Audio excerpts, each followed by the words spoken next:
No, people walk in the door. As soon as they walk in the door, it's like, whoa. They're not expecting that in the middle of nowhere, basically, which is kind of humorous. People dig it, and I think it inspires. I hope it inspires people. Gets them thinking and asking questions and wondering and capturing that sense of wonder. We all had it when we were kids. I just never lost it.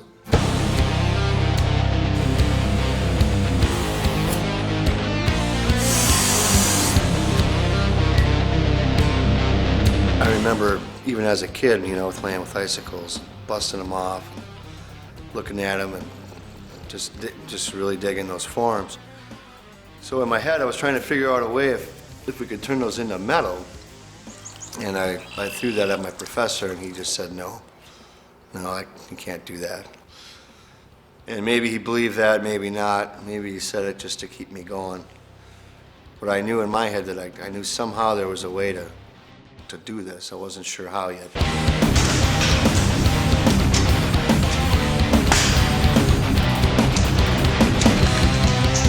I've never seen anything like it.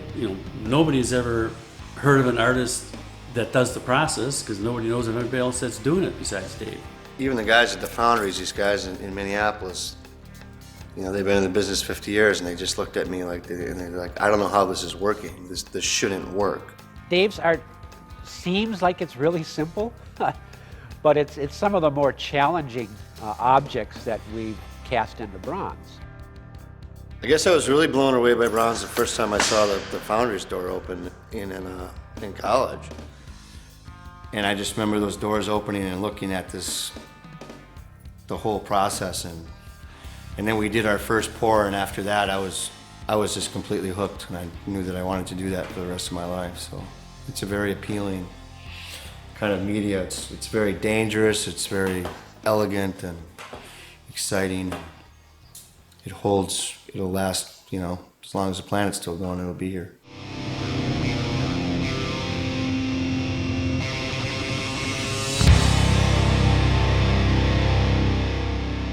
Nature, I find, is very inspiring.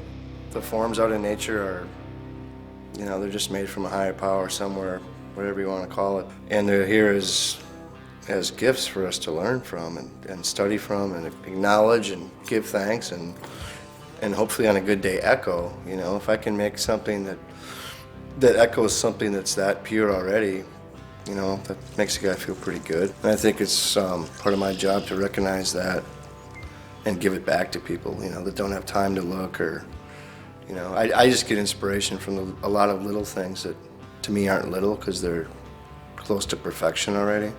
So it's something to strive towards.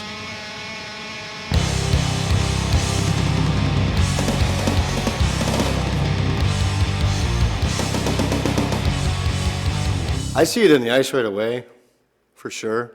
And then I'll add water to the ice because I can sculpt with water. And that's a new thing since I got a sink in here. I've never had a sink in my studio, so you can actually carve the ice with water. I started doing it with torches and fire, and that didn't really work at all. And then I put water on it. It was just like immediate, so I was able to carve right away with it. So what it did was it created caverns and it created negative space, and the whole push and pull and being able to see through the forms, which gives it a lot more depth. It's amazing to see what he does with them at the end, because when we get them, they're just disassociated shapes. They don't seem to fit together, they don't relate to one another. And I've worked with Dave since 1989. So he and I have a long history. The way his art is developed is pretty amazing. This is a popular form I've been working with for a couple of years now. It's a kind of an overall V shape, real organic feeling because it comes from the ice. And then there's going to be organic floral elements kind of growing out of these forms. These big spruce scars, they're called, on the bottom of the pieces. This is where the metal was fed into these forms. It's on a spruce system, it's called. They're branch-like tree appendages, and there's a cup up here. Metal gets poured in, flows down those sprues and slams into this form, thus filling it up with metal. It transfers as much as even fingerprint detail in the ceramic shell process. So I'm digging that because it gets all the detail that I've recarved into these forms with different tools and needles and pointillism to kind of match a lot of the forms that happen when the wax hits the metal hot. It slams into 32 degrees, hits 250 degrees, and there's a mini explosion of really crazy, beautiful lines. So we're gonna make these go away to fill out this form and have it look like it's just one form. And these flowers, or the forms of flowers, will be growing out of these forms. These are also made out of many layers of ice. And there's blossoms that kind of blossoms within blossoms that will be coming out of these forms. Some of them will have like a tulip feel or a coral reef feel or a cosmic feel, or hopefully all of the above. And then some of them are going to have hand-blown glass elements climbing out just enough to pop out of these blossoms so that there's a splash of color coming out of the middle, and they can be seen through and from different angles. I chose glass because I can't get those colors that those guys can get. I think they needed just a burst of transparency and translucency from light, and also colors just to echo the earth tones that we're gonna be doing in my patina process. Patina is basically painting with fire. The bronze is brought up through very hot temperature using oxyacetylene torches. I usually first apply a liver of sulfur, and that's a chemical that turns everything black. And then that's all rubbed off by hand.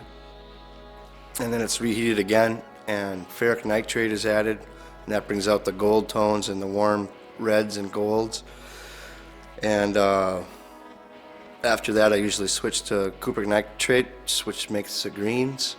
And lately I've been really pulled toward those colors for this series because of the ocean feel once again. That feeling when it's finally done, actually right before it's done and the piece is still kind of talking to you, and you just need a neat, tiny little sliver of green, and it's got to be right here.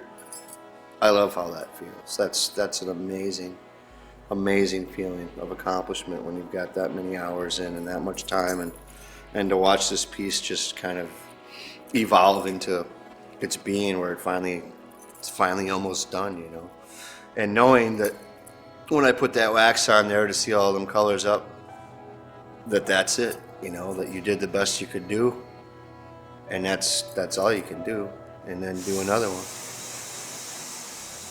You can track down what happened to every civilization that's ever been through their art.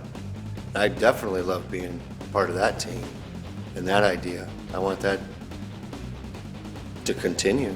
I want to be one of the guys doing it.